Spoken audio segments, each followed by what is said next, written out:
Thailand trip खुद book करनी चाहिए या फिर पैकेज लेना चाहिए? आप इंडिया के किसी भी 4-5 एजेंटों से कोटेशन मंगा के देखो। पटाया में coral island, Alcazar show, Bangkok में city tour, safari world, agent बदलेगा, कोटेशन का डिजाइन थोड़ा बदलेगा, प्राइस थोड़ा ऊपर नीचे होगा, लेकिन 99% आइटिनरी लगभग सेम ही रहेगी। तो ऑब्वियसली भाई ट्रैवलर क्या ही कंपेयर करेगा। और ऑनेस्टली ट्रैवलर की गलती भी नहीं है यहाँ पे। जब सारे लोगों का प्रोडक्ट सेम ही है तो चीपेस्ट ऑप्शन देखना कोई इलॉजिकल बात तो है नहीं, क्योंकि चीपेस्ट पैकेज और बेस्ट थाईलैंड ट्रिप हमेशा एक ही चीज नहीं होती है। और सेल्फ बुकिंग सस्ती दिखना और पूरी ट्रिप सच में सस्ती होना ये भी सेम बात नहीं है। मैं 30 बार थाईलैंड जा चुका हूँ और मेरा पर्पस हमेशा सिर्फ टेम्पल्स, अट्रैक्शंस, टूरिस्ट स्पॉट्स यही देखना नहीं था। और मैं चाहता हूँ कि भाई इंडियन ट्रैवलर्स थाईलैंड को पूरी तरह से अच्छी तरह से एक्सपीरियंस करें। Food, beaches, local areas, night life, वो सारी चीजें एक्सपीरियंस करें जो उनके ट्रैवल स्टाइल को सूट करती हो। और इसीलिए ट्रैवल इन स्टाइल हॉलीडेज चालू करना मेरे लिए एक नेचुरल एक्सटेंशन था। लेकिन भाई ये ट्रैवल पैकेज के बिजनेस में आने के बाद मुझे असलियत पता चली और मैं शॉक्ड हो गया। सोलो ट्रैवलर हो,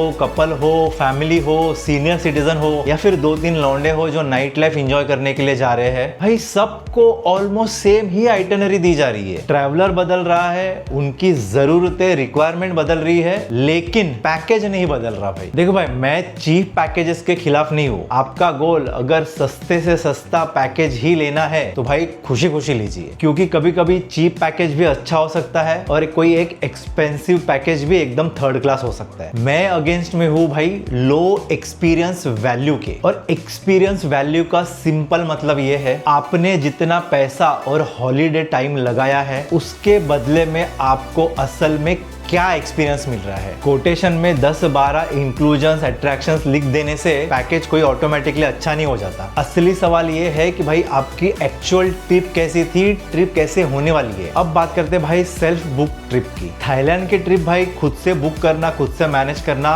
बिल्कुल पॉसिबल है। फ्लाइट्स ऑनलाइन है, होटल्स ऑनलाइन है, वहां जाके ग्रैब है, ऑफकोर्स मेरे वीडियोस है, पब्लिक ट्रांसपोर्ट है, टिकट्स आपको ऑनलाइन इजीली मिल जाती है सारे अट्रैक्शंस, एक्सपीरियंसेस की। और कुछ लोगों के लिए DIY ट्रिप सच में जेन्युइनली बेटर हो सकती है। अगर आप एक्सपीरियंस सोलो ट्रैवलर हो, अगर आप एक एक्सपीरियंस्ड एक्सप्लोरर हो, अपने कंट्रीज घूमी है, आपको अकेले घूमना अच्छा लगता है, या फिर आप 2-3 फ्रेंड्स हो जिनको मेनली बैंकॉक, पटाया की नाइट लाइफ एंजॉय करनी है, जहां आप फूड और flexible, relax, laid back travel के लिए जा रहे हो। आपको सुबह जल्दी नहीं उठना है, फिक्स्ड मॉर्निंग पिकअप नहीं चाहिए, देर रात तक बाहर रहना है या फिर देर रात तक जागना है, कोई जगह पसंद आई है तो वहीं रुकना है, अगर इम्प्रॉम्प्टू प्लान बदल रहा है तो आप बदलने के लिए रेडी है। तो एक कंप्लीट पैकेज आपको कन्वीनियंस देने के बजाय थोड़ा रिस्ट्रिक्शन में डाल सकता है, क्योंकि सेल्फ बुकिंग में भाई डिसीजन आपका होता है, पेस आपका होता है, टाइमिंग आपका होता है। लेकिन यहाँ पे एक टूरिस्ट और एक एक्सप्लोरर का फर्क समझना बहुत जरूरी है। एक्सप्लोरर वो होता है भाई जिसे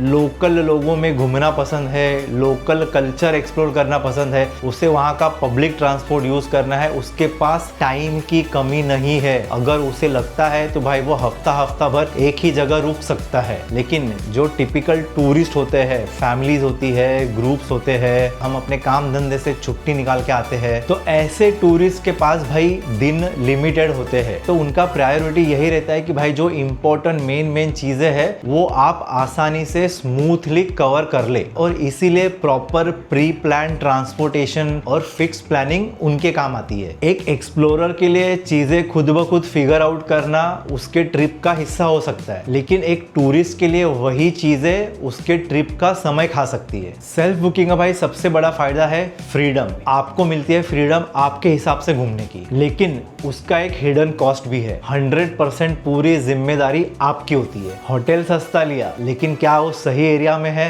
1000-2000 रुपए पर नाइट के पीछे आपने बचा लिए, लेकिन जो एक्स्ट्रा 30-40 मिनट्स आपको ग्रैब में ट्रैवल करना है, ग्रैब को पैसे देने हैं, टैक्सी को पैसे देने हैं, उसका हिसाब कैसे जोड़ोगे? फ्लाइट आपकी कौन से एयरपोर्ट पे आ रही है? DMK पे आ रही है, सुवर्णभूमि पे आ रही है, वहां से सिटी सेंटर कैसे जाना है? अपने टूर बुक किए तो आपका होटल पिकअप जोन में है या फिर आपको पिकअप पॉइंट पे जाना है? ट्रांसफर आपका प्राइवेट है या शेयर्ड? चेकआउट के बाद अगर लगेज रखना है, घूमना है, आपकी रात की फ्लाइट है, तो लगेज आप सेफली कहाँ रखोगे? ड्राइवर नहीं आया तो किससे बात करनी है? अगर टूर कैंसिल हो गई तो किससे बात करनी है? ऑनलाइन बुकिंग करना एक सिंपल प्रोसेस है, लेकिन पूरी ट्रिप को एक सही तरीके से जोड़ना, प्लान करना, वो बहुत ही अलग बात है और वही एक कॉस्ट होती है जो यूजुअली लोग कैलकुलेट नहीं करते हैं। मैं इसे बोलता हूँ हॉलीडे टाइम प्रीमियम, यानी कि आपके टाइम की वैल्यू जब आप हॉलीडे पे होते हो तो इंडिया में जो आपके टाइम की वैल्यू है उससे कई गुना ज्यादा होती है। इंडिया में आप किसी संडे को थिएटर में जाके 3 घंटे की मूवी आराम से देख सकते हो, आपको ऐसा लगेगा नहीं कि आपका टाइम वेस्ट हो गया। लेकिन वही अगर आपके 3 घंटे थाईलैंड की ट्रिप में बर्बाद हो गए तो फिर आपको लगेगा कि भाई 3 घंटे में आप क्या कुछ नहीं कर सकते थे। एक अट्रैक्शन देख सकते थे, कोई नया कैफे रेस्टोरेंट ट्राई कर सकते थे, कोई नया नाइट लाइफ का एरिया एक्सप्लोर कर सकते थे। और यही चीज मैं बहुत बार फ्लाइट बुकिंग के टाइम पे भी एक्सपीरियंस करता हूँ। जिन लोगों से मैं अभी बात कर रहा हूँ, मतलब 2-4 हजार भी अगर फ्लाइट सस्ती होती है तो वो डे वाली फ्लाइट ले लेते हैं, लेकिन वो ये नहीं समझते भाई दिन का जो उनका टाइम है वो कितना इंपॉर्टेंट रहता है जब वो हॉलीडे पे रहते हैं। तो इसलिए मेरी एडवाइस तो हमेशा यही रहती है भाई, भले 2-5 हजार रुपया एक्स्ट्रा जा रहा है लेकिन फ्लाइट ऐसी लेना जो मॉर्निंग में लैंड करे। एकदम ही मॉर्निंग नहीं तो एटलीस्ट 10, 11, 12 बजे तो लैंड कर ही दे, सो दैट सब इमिग्रेशन वगैरह क्रॉस करने के बाद आपको आधे दिन की डे लाइट तो मिले जहां पे आप 1-2 अट्रैक्शंस इमीडिएटली कवर कर सकते हो। लेकिन भाई इसका मतलब ये नहीं है कि आपने पैकेज ले लिया तो ऑटोमेटिक आपका टाइम सेव हो जाएगा। गलत पैकेज ले लिया तो भाई सेल्फ बुकिंग से भी आप ज्यादा टाइम बर्बाद कर दोगे। रेडीमेड पैकेजेस का यही प्रॉब्लम है, इन सब की आइटनरी पहले से बनी होती है, एजेंट सिर्फ डेट बदलता है, ट्रैवलर काउंट बदलता है, होटल्स के नाम चेक करता है अवेलेबिलिटी के हिसाब से वो बदलता है और बस प्राइस डाल के आपको कोटेशन भेज देते हैं। लेकिन भाई अपने ट्रैवलर से क्या बात किया,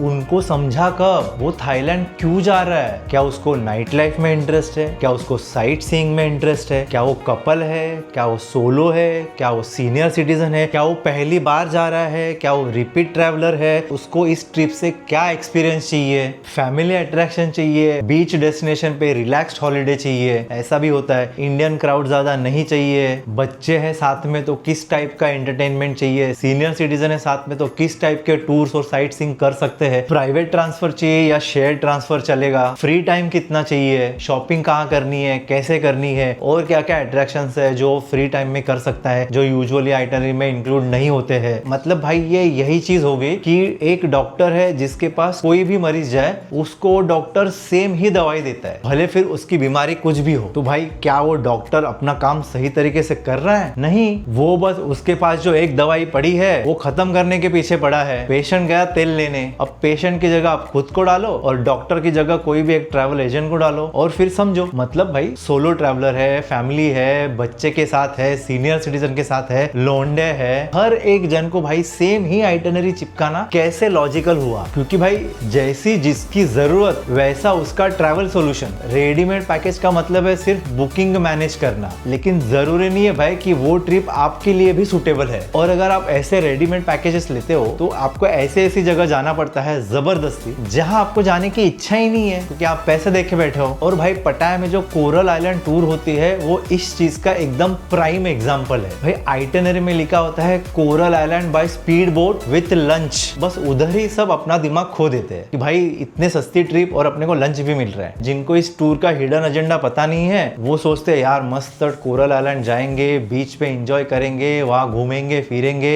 वहां पे जितने बीचेस है सारे हम एक्सप्लोर करेंगे, कोलान कोरल आइलैंड के व्यू पॉइंट पे जाएंगे, वहां से फोटो खींचेंगे, ये वो। लेकिन उनका फ्रस्ट्रेशन तब चालू होता है जब भाई आपको सबसे पहले लेके जाते हैं एक वाटर स्पोर्ट एक्टिविटी प्लेटफॉर्म पे जहाँ पे वो सब वाटर स्पोर्ट्स बेचने का काम करते हैं और वहीं पे उनकी कमाई होती है। अब ऐसा जरूरी नहीं है कि वो आपको करने ही पड़ते हैं, लेकिन आपके ग्रुप में अगर एक भी बंदा वो करता है वहां पे 2-3 घंटे आपको रुकना ही पड़ता है। अब हाँ, जिसको सच्ची में वाटर स्पोर्ट एक्टिविटी करनी है वो भाई अपने पैसे देके कर ले, वहां पे उसको खुशी मिल रही है, वो उसका पर्सनल चॉइस है। लेकिन भाई जितने भी लोग जाते हैं उसमें से 60-70% लोगों को नहीं करनी होती है। और भाई जब अभी मैं इतने सारे लोगों से बात कर रहा हूँ जो सब्सक्राइबर भी है, उन्होंने उनका फ्रस्ट्रेशन भाई मुझे बयां किया है और मुझे भी क्लियर बोलते हैं कि भाई हमको वो वाला कोरल आइलैंड नहीं चाहिए। और मैं भी उनको क्लियरली बोलता हूँ भाई कि ये जो टूर है वो मैं पहले ही एक्सप्लेन करता हूँ यहाँ पे ऐसा होने वाला है, अगर आपको नहीं चाहिए तो मैं उससे बेटर आपको एक सोल्यूशन देता हूँ जो आप खुद कर सकते हो। कोरल आइलैंड खुद से आप एक्सप्लोर कर सकते हो। आपको सिर्फ बाली हाई पियर पे जाना है, 30 बात की फेरी लेनी है, कोरल आइलैंड में नाबान पियर पे उतरना है, वहां पे बाइक रेंट करनी है, 300 बात लगते हैं, कोई लाइसेंस विंसेंस नहीं पूछते हैं, बस बाइक लो और करो आइलैंड एक्सपीरियंस। और भाई जितने लोग ये टूर में जाते हैं हैं वो लोग सिर्फ भाई एक बीच देखते हैं, वो भी 40-45 मिनट्स के लिए, और भाई वो 40-45 मिनट्स में आइलैंड एक्सप्लोर करने का कोई चांस ही नहीं है। ये जो अभी आप फोटो देख रहे हो भाई, ये मैंने ली है कोलान कोरल आइलैंड के व्यू पॉइंट से। मुझे आप लोग बताओ भाई, आप में से कितने लोगों ने यहाँ इस पॉइंट पे जाके फोटो खींची है? जिन लोगों ने खुद ने एक्सप्लोर किया है ना, सिर्फ उन्हीं को पता होगा ये। जो लोग भी वो वैसे वाली टूर में जाते हैं तो भाई उन्होंने तो सिर्फ एक बीच देखा होगा, वो भी तवाइन। बोलने का मतलब ये है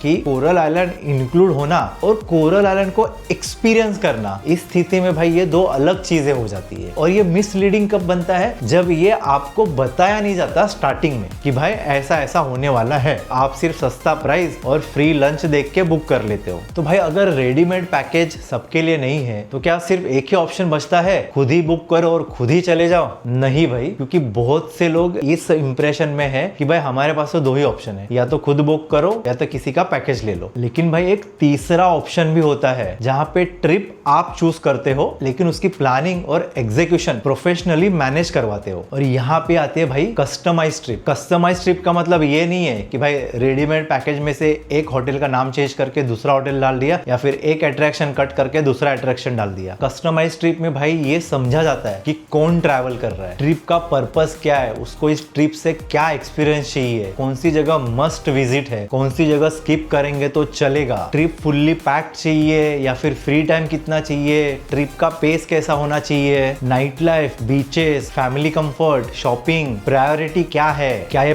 पहली ट्रिप है, इसके पहले कहीं इंडिया के बाहर गए हैं, या फिर आप रिपीट ट्रैवलर हो, पिछले टाइम पे क्या मिस हो गया था, पिछले टाइम पे ऐसा क्या एक्सपीरियंस आया था जो आप इस टाइम पे नहीं लेना चाहते हो। और भाई ये सारी चीजें समझने के बाद आइटनरी बनती है। इसका मतलब भाई जैसी आपकी जरूरत उसके हिसाब से वो प्रोडक्ट डिजाइन किया जाता है सिर्फ आपके लिए। फर्क भाई सिंपल है, सेल्फ बुकिंग में ट्रिप भी आप ही चूज करते हो कि आपको कैसी चाहिए, उसकी मैनेजमेंट और प्लानिंग भी आप ही करते हो। रेडीमेड पैकेज में भाई ट्रिप किसी और ने डिजाइन करी रहती है उसके प्रॉफिट एंड लॉस के हिसाब से, और मैनेज भी कोई और ही करता है, आप सिर्फ गाड़ी में बैठ के घूमते रहते हो। लेकिन कस्टमाइज ट्रिप में चॉइस आपकी होती है और उसका एग्जीक्यूशन और मैनेजमेंट प्रोफेशनल्स करते हैं मेरे जैसे। आपको डिसाइड करना होता है कि भाई आपको कैसा एक्सपीरियंस चाहिए, क्या एक्सपीरियंस करना है, और प्रोफेशनल्स का काम होता है कि वो कैसे स्मूथली होगा। तो भाई फाइनल आंसर एकदम सिंपल है। अगर आप एक्सप्लोरर टाइप के ट्रैवलर हो, आप फ्रेंड्स हो, आप रिपीट सोलो ट्रैवलर हो, या फिर 2-3 दोस्त लोग हो जिनको सिर्फ और सिर्फ नाइट लाइफ में ही इंटरेस्ट है, ना उनको कोरल आइलैंड जाना है, ना उनको कोई ग्रैंड पैलेस देखना है, ना कोई डिनर क्रूज पे जाना है, तो वो भाई अपना ट्रिप खुद बना के जा सकते हैं। लेकिन उसमें भी अगर आपको कुछ कुछ चीजें कन्वीनियंटली प्री प्लान्ड चाहिए तो आप वो वाली चीजें चूज कर सकते हो आपके कन्वीनियंस के हिसाब से। लेकिन ऑफ कोर्स अगर आप कपल हो जहाँ पे आप ज्यादा हैसल नहीं कर सकते, आप फैमिली के साथ हो, आपके साथ छोटे बच्चे हैं या फिर बुजुर्ग आदमी है, सीनियर सिटीजन है, और आपका प्रायोरिटी ये है कि भाई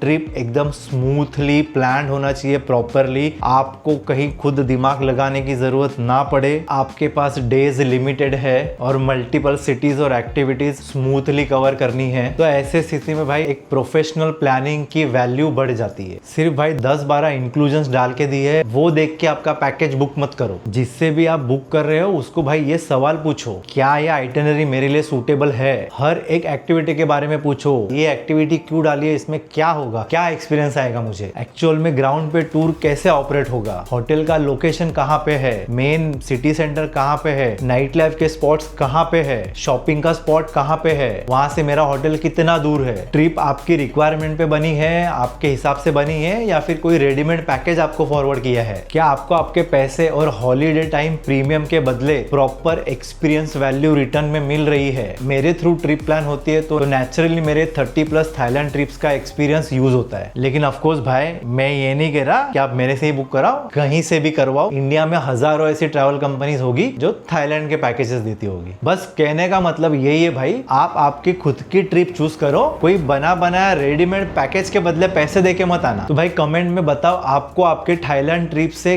क्या एक्सपीरियंस एक्सपेक्टेड है, आपको क्या एक्सपीरियंस वैल्यू चाहिए। और ऑफ कोर्स थाईलैंड प्लानिंग से रिलेटेड आपकी कोई भी क्वेरी है, इंक्वायरी है, तो ऑफ कोर्स आप ट्रैवल इन स्टाइल हॉलीडेज के वेबसाइट पे जाके आपकी जो भी क्वेरीज है वो मुझे सेंड कर सकते हो। तो भाई वीडियो पसंद आए तो उसे लाइक कीजिए, और आपके जानकारी में जो भी लोग थाईलैंड प्लान कर रहे हैं उनके साथ ये वीडियो जरूर शेयर कीजिए, ताकि वो अपनी थाईलैंड ट्रिप का डिसीजन प्रॉपरली ले सके। और ऑफ कोर्स ऐसे ही इन्फॉर्मेटिव वीडियोस के लिए चैनल को सब्सक्राइब कीजिए। और अगर आप पहली आपकी थाईलैंड की ट्रिप प्लान कर रहे हो तो एयरपोर्ट पे उतरते ही आपको क्या क्या चीजें अवॉइड करनी है, क्या मिस्टेक्स अवॉइड करनी है, उसके लिए मेरा ये वाला वीडियो जरूर चेकआउट कीजिए।